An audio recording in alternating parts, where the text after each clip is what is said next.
Hey, it's Doug Brown, and I want to share with you something you can do when your clients feel like they need to get access to you all the time, and the process and system that you've put in to kind of create some space for yourself feels like it's not working. My business is helping lawyers like you make more money in less time so you can actually make it home on time for dinner or to go out and play golf or just rest.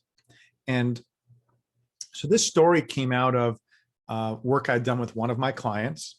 We'll call him Tim. And he had a system set up where he was protecting his time, and his assistant was taking messages and trying to interface with clients so that he could stay focused on doing the legal work while he was in the office. And in a recent call, he was concerned that some of his clients were getting frustrated with not having access to him.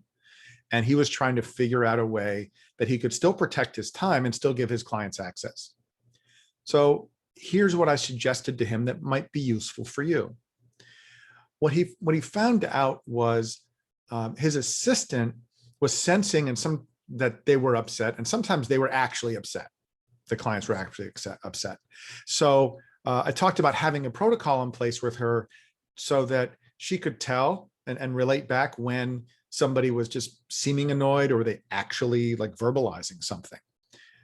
But then we talked about words that he could give his assistant.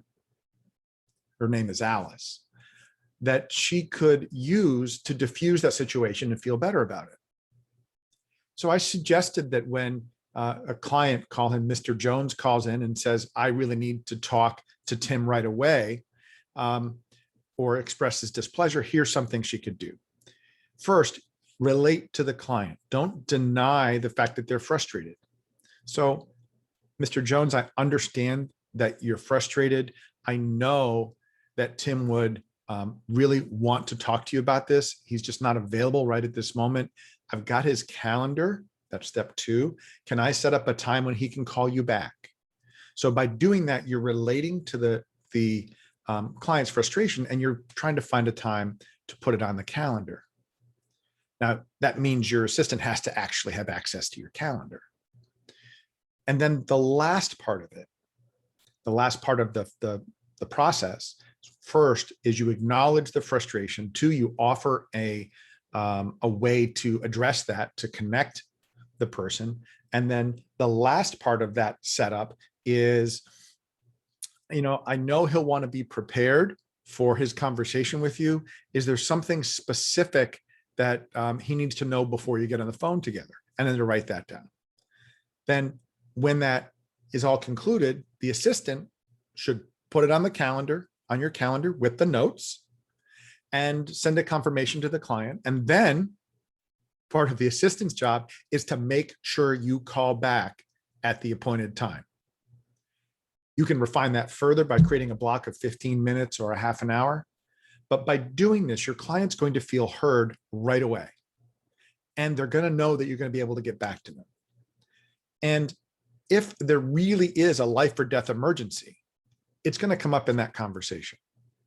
So if you find yourself in this situation and you have an assistant that can answer your phone for you, try this out. And the big idea is to help your assistant with the words that he or she can use to diffuse the situation.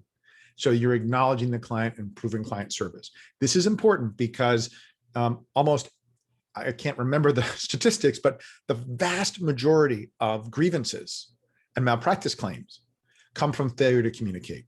So when you try this, you can block out your day, protect your time, and also improve client satisfaction.